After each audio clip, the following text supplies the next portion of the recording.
자, 오늘은 이제 대강절 네 번째 마지막 주일입니다. 다음 주는 이제 송구영신 송년주일이 되겠고요. 우리가 대강절 기간 동안에 예수님의 질문을 이제 말씀을 통해서 나누었습니다. 그 당시 예수님은 제자들이나 그 시대의 사람들에게 많은 질문을 던지셨어요. 그 질문을 통해서 뭔가 바로잡아 주시고 또 그들의 상황을 파악해 주시고 교정해 주셔서 또 그 사람에게 맞는 그 질문을 통한 정답을 주셨습니다. 그래서 저는 이제 이번 2025년 대강절에 예수님의 질문을 다시 한번 나의 질문으로 받아들이며 또 나는 그 예수님의 질문에 뭐라고 대답할 수 있을까, 이 부분을 고민하며 답을 찾아가는 시간을 가져왔습니다. 자, 오늘 이제 대강절 마지막 시간인데 예수님의 네 번째 질문입니다. 한번 따라합시다. 왜 무서워하느냐? 다시 한번 크게, 왜 무서워하느냐? Why are you so afraid? 왜 그렇게 너 지금 무서워해? 오늘 예수님의 질문이셨습니다. 한 해를 마감하고 또 새로운 한 해를 이제 맞이해야 될 저와 여러분들에게 오늘 성령님은 이렇게 질문하십니다. 왜 무서워하느냐? 무엇 때문에 그렇게 무섭지? 두렵지? 간절히 소원하기는 오늘 말씀을 듣다가 우리의 무서워하는 모든 것들에서 여러분 노임받기를 축원합니다. 무서움과 두려움이 담대함으로 희망으로 바뀌기를 간절히 축원합니다. 오늘 말씀의 핵심은 그래서 두려움의 전환입니다. 자, 이 시대를 살아가는 사람들이 무서워하는 게 뭘까? 현대인들의 두려움의 체감 순위를 한번 제가 찾아봤어요. 현대인들은 뭘 무서워하는가? 여러분, 한번 나의 상황과 연결해서 한번 생각을 해보세요. 여러분은 뭐가 많이 두렵습니까? 현대인들은 뭘 그렇게 두려워할까, 무서워할까요?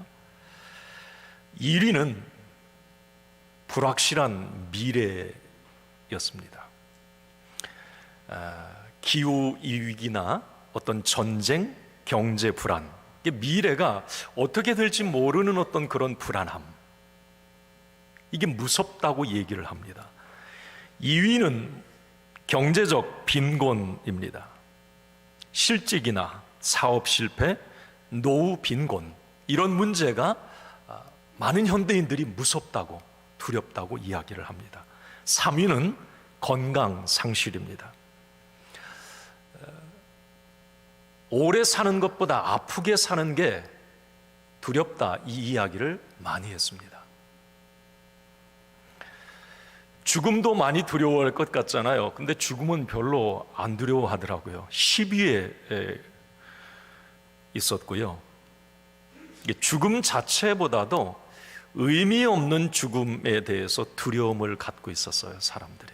어쨌든 자, 현대인들은 많은 두려움, 무서움 속에 어쨌든 살아가고 있습니다. 그런데 제가 오늘 왜 무서워하느냐, 예수님의 이 질문 앞에, 자, 그러면 우리가 지금 무서워하는 이런 부분들은 과연 사라질 것인가? 제가 몇 번을 곱씹고 곱씹어 봤어요. 안 사라진다. 우리가 살아있는 동안, 내가 살아있는 동안에는 계속 이런 두려움은, 무서움은 계속될 거다. 인생의 필수 과목이기 때문에 그렇습니다. 자, 그러면 무서움, 두려움은 우리의 인생 광야에서 계속될 건데, 그럼 뭐가 핵심일까요? 두려움이 아니라 그 두려움에 반응하는 태도입니다. 두려움에 어떻게 반응할 건가? 이 부분이 오늘 말씀의 핵심이기도 합니다. 자, 무서운 것은 사라지지 않아요. 올 한 해도 우리는 많은 무서움과 두려움이 우리를 압도한 적이 있었을 겁니다. 내년 2026년 역시 두려운 일들이 기다리고 있어요. 무서운 일들 있습니다. 자, 그러면 무서움은 사라지지 않을 건데 그 무서움에 반응하는 태도는 그 무서움을 전환시켜 버립니다. 오늘 예수님의 말씀 속에서 어떻게 그 두려움과 무서움을 우리는 올바른 믿음의 태도로 전환할 것인가, 이 부분을 한번 오늘 이제 말씀을 통해 은혜를 받으시고요. 내년 한 해 이제 두려운 일이 있을 때마다, 무서운 일이 있을 때마다 이 말씀을 잘 적용했으면 좋겠습니다. 자, 오늘 이제 본문은 마가복음 4장 말씀입니다. 35절부터 이제 마지막 41절까지 봤어요. 예수님은 어떤 상황에서 왜 무서워하느냐 이 질문을 던지셨을까? 자, 그날 예수님이 하루 종일 그날따라 웬일인지 아침부터 날이 저물 때까지 말씀을 가르치셨다고 마가복음 4장 초반부에 나옵니다.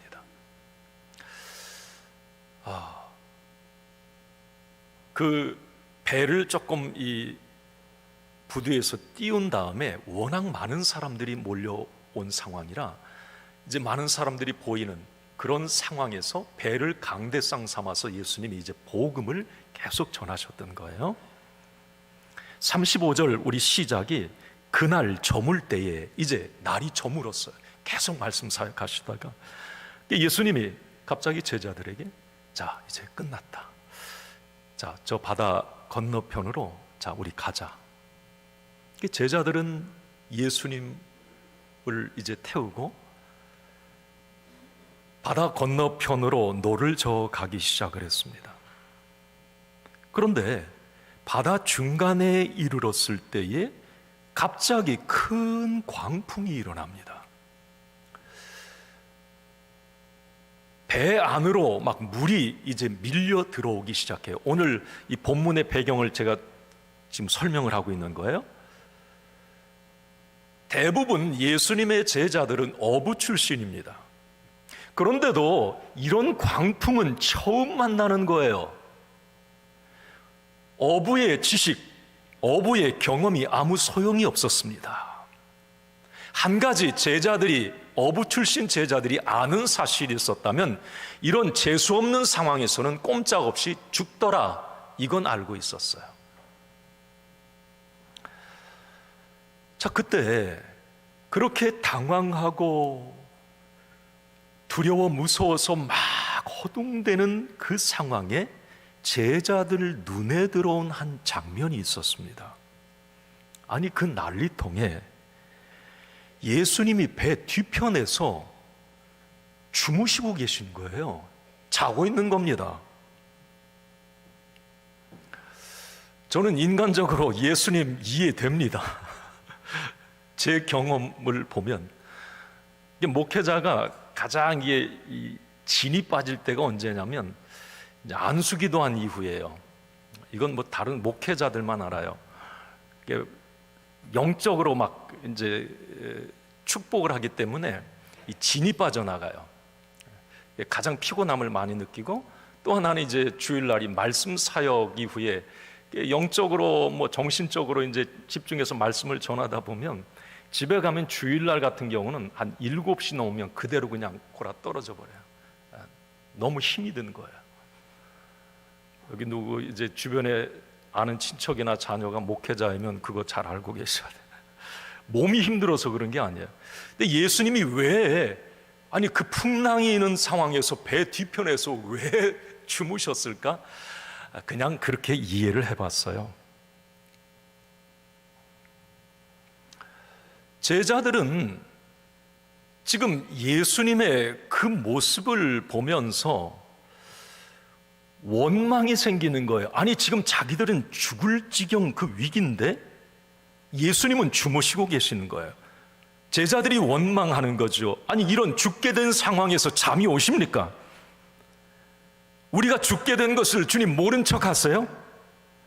자, 그러자 예수님이 시침을 뚝 떼고 일어나시더니 바람과 바다를 꾸짖으셨어요.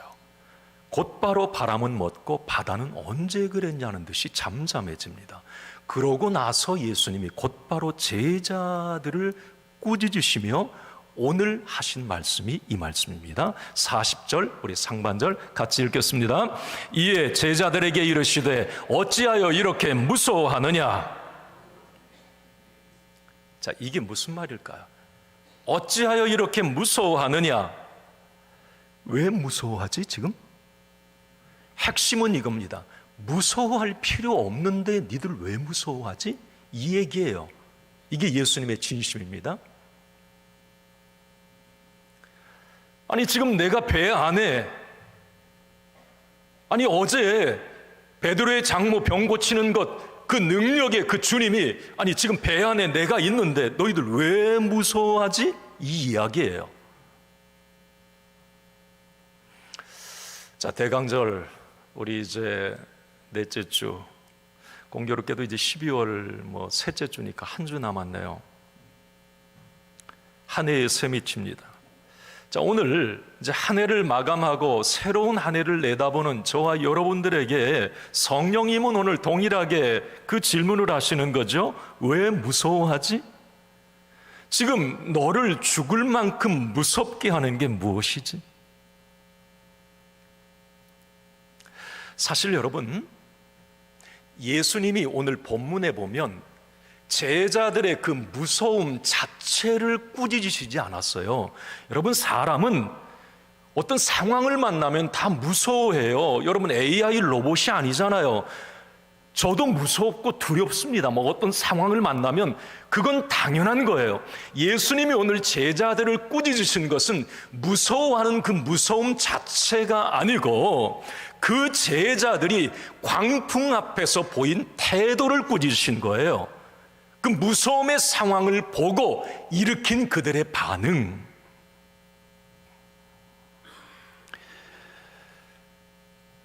여러분, 중요한 것을 우리는 놓치지 말아야 됩니다. 무서움은 언제든지 우리에게 있을 수 있어요. 내년 한 해도 무서운 일들이 있을 거예요. 그렇지만 그 무서움에 반응하는 태도는 얼마든지 달라질 수 있습니다. 더 중요한 것은 그 태도, 반응이 두려움의 방향을 결정한다는 겁니다. 자, 그러면 오늘 무서움 앞에, 광풍 앞에 제자들이 보인 태도의 문제점은 무엇일까요? 왜 예수님이 그 태도를 꾸짖으셨을까? 자, 40절 하반절입니다. 아까 상반절 읽으셨는데 같이 읽습니다. 너희가 어찌 믿음이 없느냐 하시니. 핵심은 이거예요. 지금 제자들 너희들이 그렇게 호들갑 떨고 원망하고 지금 그러는 이유가 어디에 있는 줄 아니? 그것은 믿음이 없기 때문이라는 겁니다.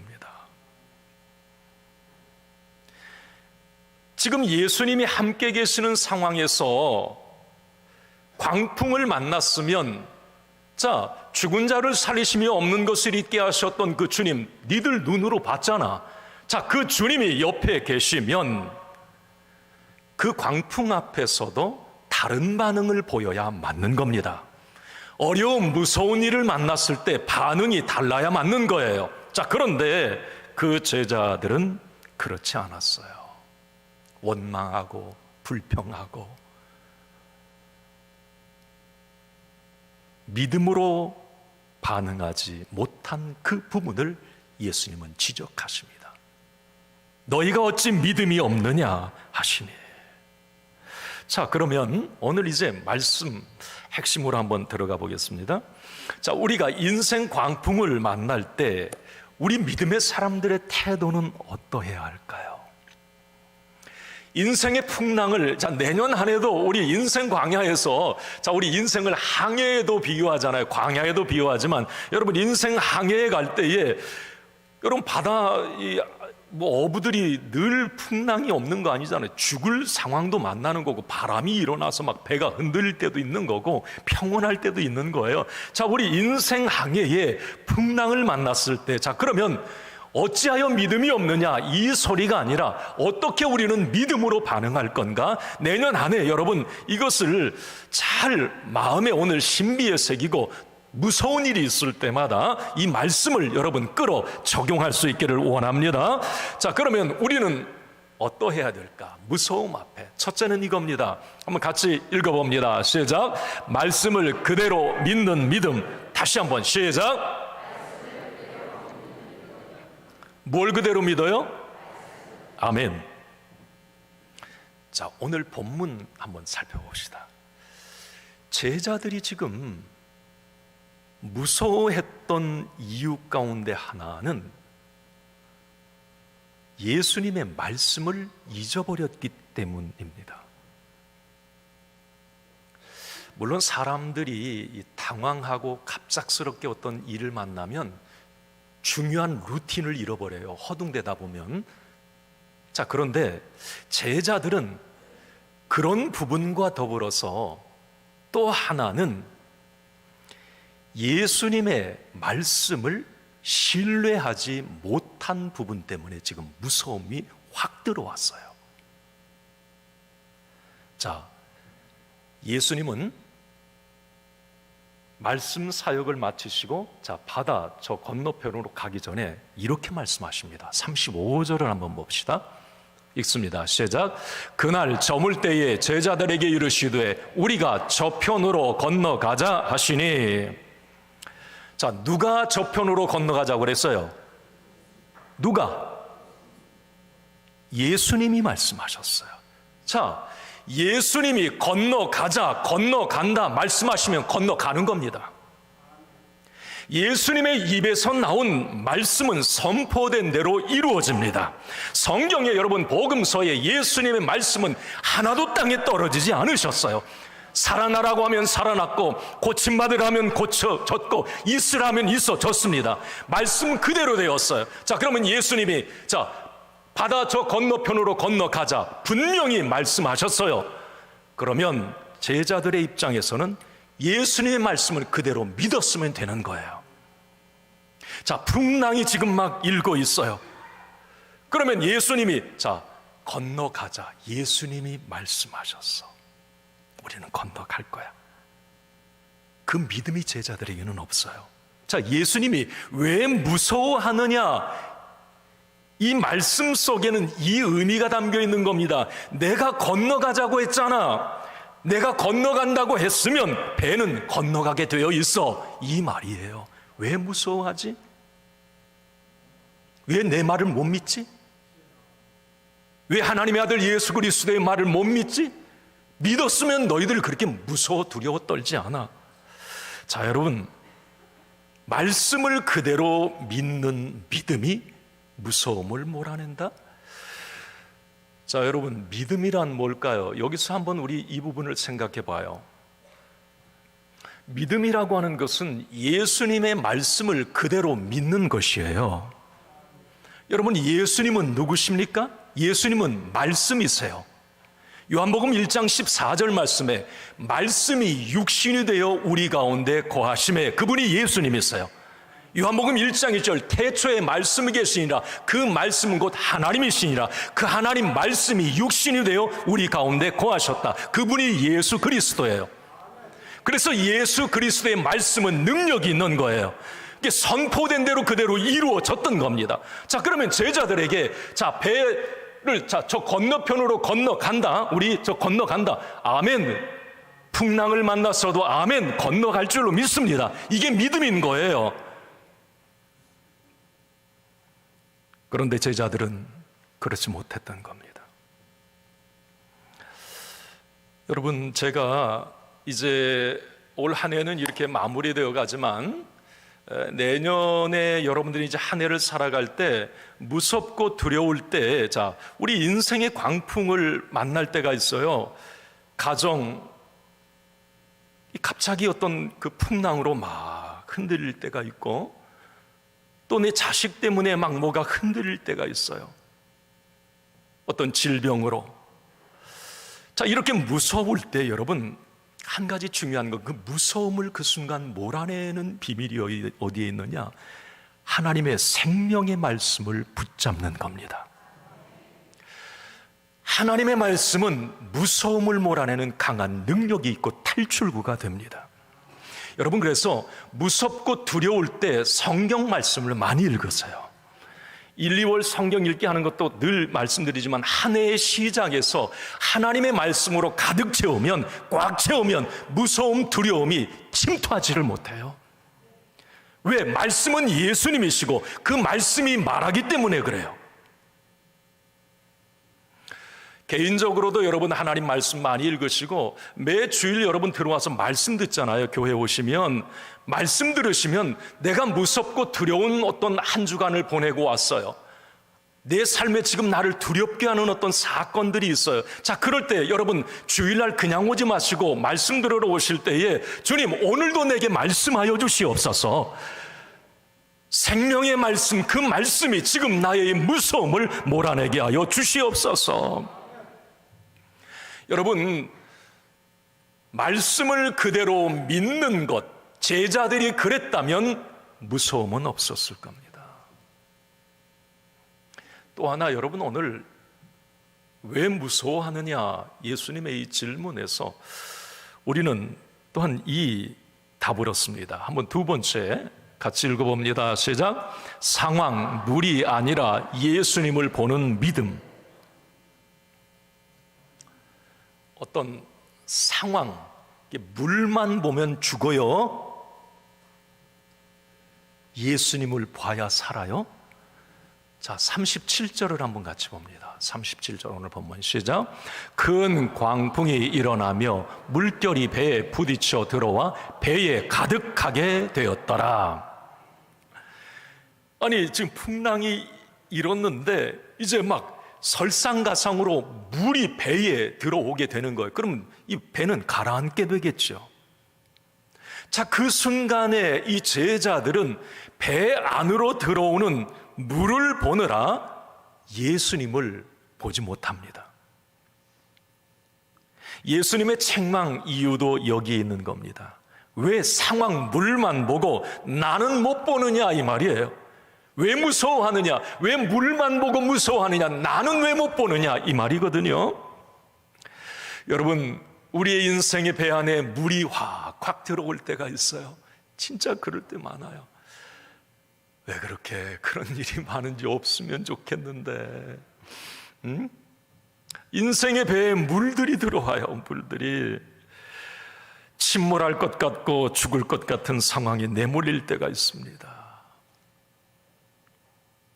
올 한 해 살아오면서도 여러분, 어떤 질병으로 인해서 그 물로 인해서 막 침몰할 것 같은 상황, 또 어떤 분에게는 경제적으로, 또 관계에서, 가정에 어떤 자녀 실직, 실패, 사건, 사고, 여러 가지 갑자기 물이 훅 들어올 때가 있어요. 그때 대부분의 경우는 물에 집중하게 됩니다. 물에 집중해요. 자, 이 축구할 때 말이죠, 이 페널티킥을 차잖아요. 이 골대에 골키퍼 한 명 있고, 자, 공 넣고 이제 차는 거예요. 자, 그때 제가 어떤 책에서 읽은 거예요. 이 페널티킥을 차는 선수가 그 상황에 골대가 크게 보이면 반드시 골을 넣는답니다. 그런데 그 상황에 골키퍼가 막 엄청 크게 보일 때가 있대요. 예. 사실 골키퍼가 뭐 컸다 작았다 그런 건 아니잖아. 똑같은데 크게 보이는 거예요. 그러면 실축을 한다는 겁니다. 제 책에서 읽었어요. 아, 그렇구나. 어떤 상황, 물을 크게 보면 그 상황 물이 결국은 그 배를 침몰시켜 버립니다. 자, 그러나 무서움과 두려움이라고 하는 이 부분은 얼마든지 반응, 태도에 따라서 그 무서움과 두려움이 소멸되기도 하거든요. 그것은 답이 어디에 있느냐? 그걸 소멸하실 수 있는 예수 그리스도를 더 크게 보는 것입니다. 그래서 저는 이 믿음이란 뭘까라는 생각을 해보면 우리의 시선을 어떤 물 상황에서 예수님께로 옮기는 것이에요. 이게 상황보다 예수님을 크게 보는 것입니다. 물론 여러분, 저도 설교 이렇게 하고 있지만 어떤 어려운 무서운 일 만나면 무서움이 처음에는 더 크게 보이는 거, 여러분 이건 맞아요. 어쩔 수 없어요. 자, 그러나 제가 제 경험을 여러분들에게 말씀드리고 여러분들의 경험을 한번 상기해 보라고 제가 말씀드리는 거예요. 무서운 것 당연합니다. 예수님도 무서움을 책망한 거 아니에요. 자, 무섭고 두려울 때 중요한 것은 의도적으로 그 물 상황을 크게 보는 것을 의도적으로 예수님을 크게 보려고 하는 의지적인 노력이 반드시 필요해요. 저는 이게 이제 자판기 쉬프트 키를 누른다 이 생각을 하는 거예요. 전환. 이렇게 자꾸 여러분, 내게 무서운 일이 있으면 자꾸 기도의 자리에서 더 기도의 시간을 확보하고 기도하고, 내가 무서운 일이 있을 때는 자꾸 하나님 말씀을 가까이 하고, 내가 무서울 때는 항상 여러분 예배를 사모하고, 뭔가 의지적인 나의 노력, 영적 노력이 있을 때에 전환, 그게 믿음이에요. 그게 쉬프트 키를 누르는 거예요. 물에서 예수님으로, 상황 문제에서 예수님으로. 이게 살아있는 믿음인 거죠. 저는 오늘 이제 저와 여러분들에게 상황 물만 크게 보는 그런 연약한 믿음이 아니라 그 상황에 나의 어떤 의지적인 영적 이 생활을 통해서 뭔가 그것을 전환할 수 있는 이런 살아있는 믿음이 저와 여러분들에게 있기를 간절히 축원합니다. 여러분, 내 인생의 배 안에 물만 있는 것 아니에요. 물이 들어올 때 예수님도 거기에 계세요. 예수님은 세상 끝날까지 나와 함께 하신다고 말씀해 주셨습니다. 내가 무서울 때에 그 무서움의 상황에, 그 내 인생의 배에 예수님이 지금 함께 계시더라고 하는 이 사실을 여러분 절대 놓치지 말아야 됩니다. 그래야 무서움이 물러가요. 여러분,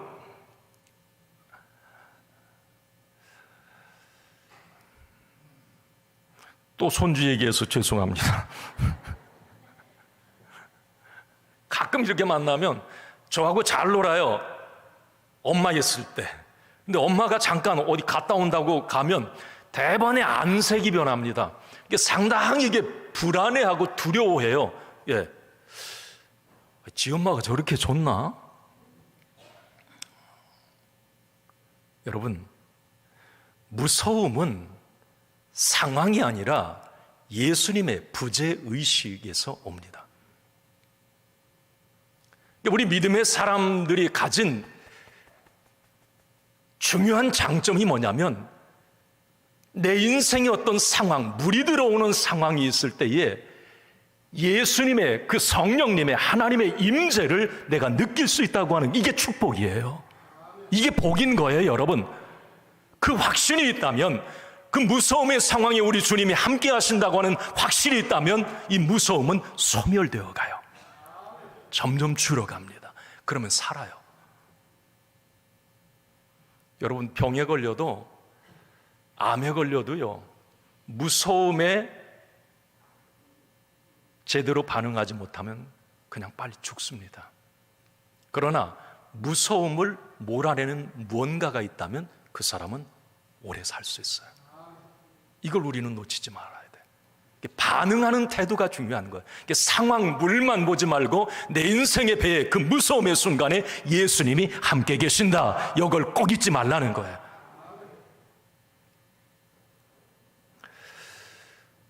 또 하나, 오늘 이제 왜 무서워하느냐, 이 부분의 말씀에 이런 답이 있습니다. 세 번째 한번 좀 보여주세요.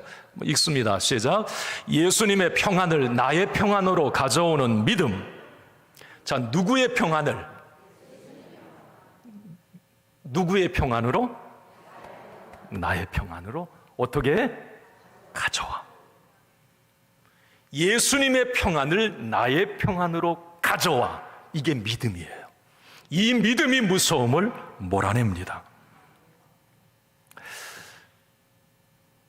지금 제자들은 배 안에서 그 풍랑을 만났을 때 완전 패닉 상태예요.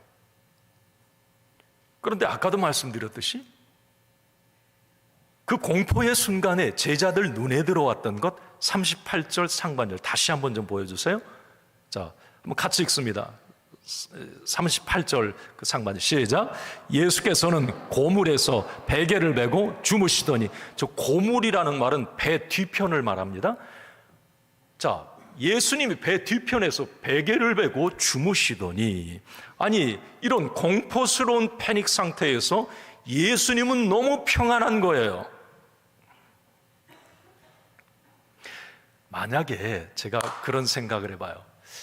제자들에게 너 어찌 믿음이 없느냐, 제자들에게 믿음이 있었다면 그 와중에 그 화급한 상황에 배 뒤편에서 평안히 주무시고 계시는 예수님을 보면서 제자들 믿음이 있었다면 이렇게 말하지 않았을까?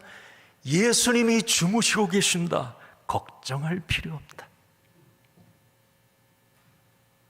예수님이 지금 풍랑 막 이르는 거 진짜 모르고 계셨을까요? 배 안에서? 아니에요. 제자들 테스트 하시는 거예요. 지금 알고 계세요. 흔들리는 거. 저놈들이 이런 상황에 어떻게 반응하는지를 보고 계셨던 거예요. 예수님이 저렇게 평안히 계시면, 아, 주님이 이 상황에서 저렇게 평안한데 우리가 호들갑 떨 필요 없어. 예수님이 평안한 이유가 있는 거야. 걱정할 필요 없어. 아마 그랬을 거예요. 예수님의 평안을 자기의 평안으로 가져왔을 겁니다. 믿음이 있었다면. 그런데 그들은 오히려 예수님의 평안을 불평하고 있습니다. 예수님의 평안으로 무서움을 몰아내는 것이 아니라 불평으로 예수님의 평안을 몰아내고 있습니다. 여러분, 이 시간 예수님의 강력한 평안으로 무서움과 두려움이 싹 떠나가기를 원합니다. 할렐루야. 제가 늘 말씀드리지만 여러분, 구약에 하나님의 평강을 샬롬 그렇게 말합니다. 한번 따라합시다. 샬롬. 히브리어로 샬롬 그래요. 많이 들어보셨죠? 신약에 예수님이, 부활하신 예수님이 나타나서 평안할지어다. 거기에 평안은 에이레네 그래. 한번 따라합시다. 에이레네. 샬롬과 에이레네는 같은 말이에요. 평안이에요. 자, 히브리어와 그냥 헬라 언어의 차이입니다. 자, 우리가 살아가면서 우리의 상황에서 자, 무서움을 몰아낼 수 있는 게 뭘까? 그것은 하나님의 샬롬, 예수 그리스도의 에이레네만이 가능한 것입니다. 그 평강만이 우리의 삶의 무서움과 두려움을 몰아낼 수 있어요.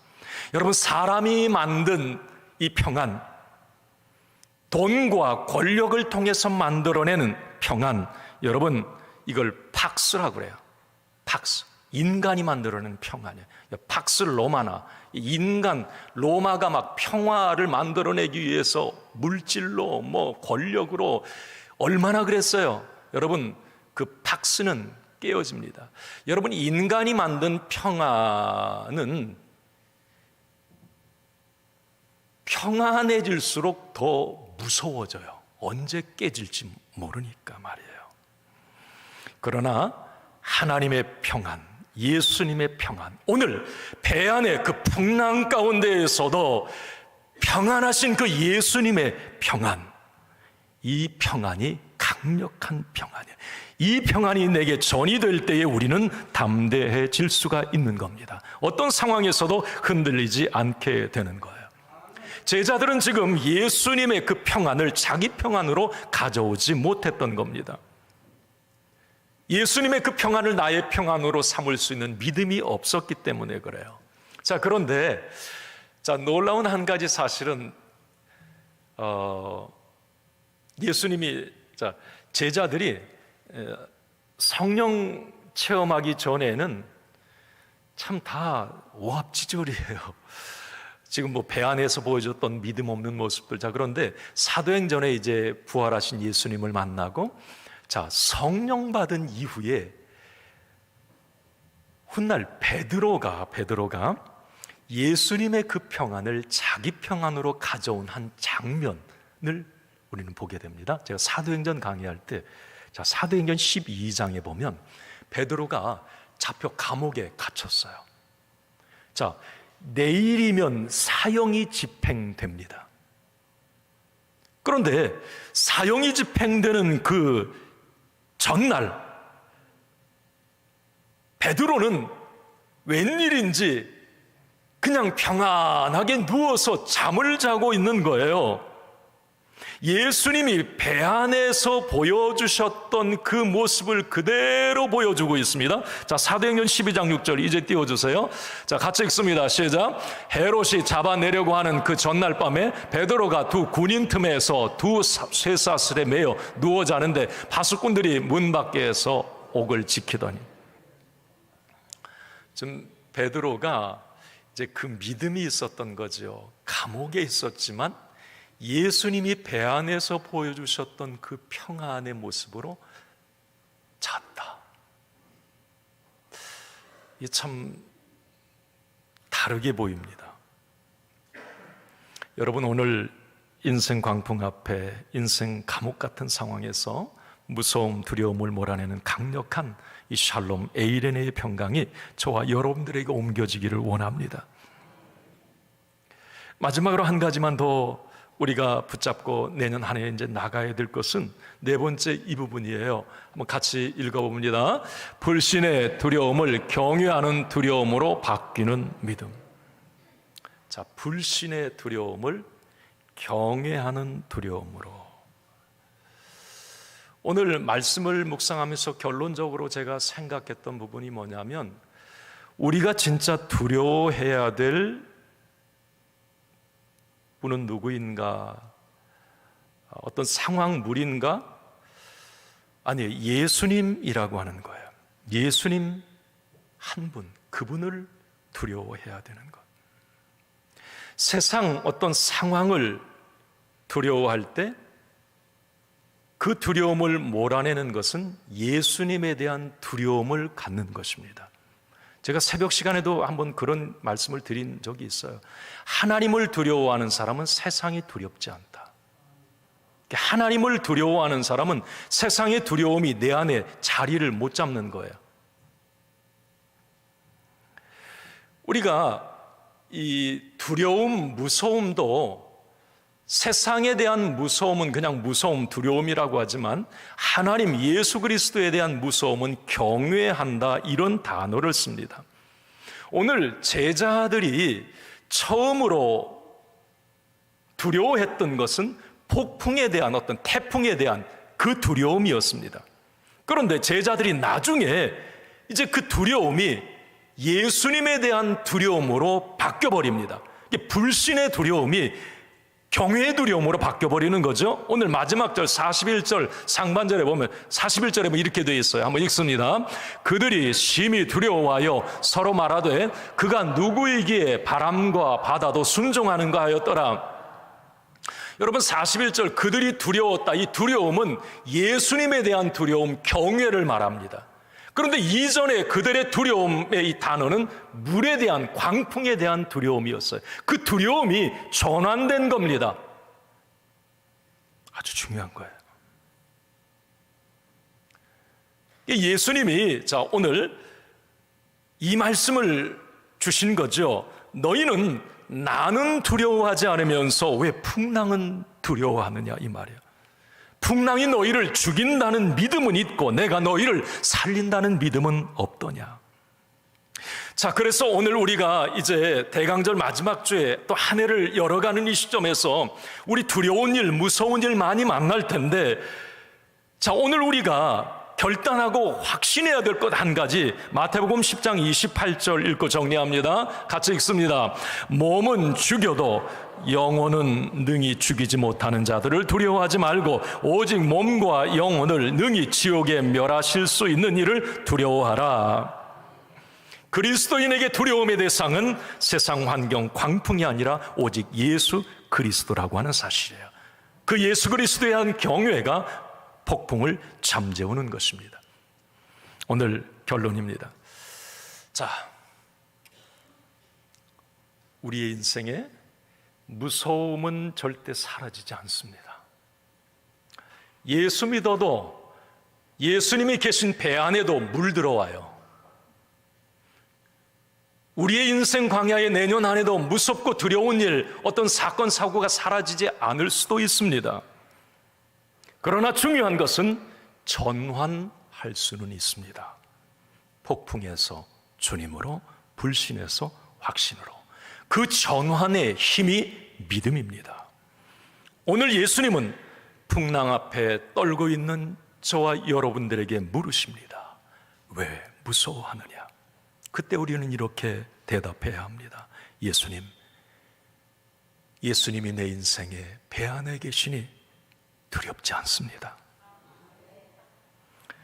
그럴 때 예수님을 태운 나의 인생의 배는 인생의 바다 저 건너편에 무사히 도착하게 될 것입니다. 기도하겠습니다.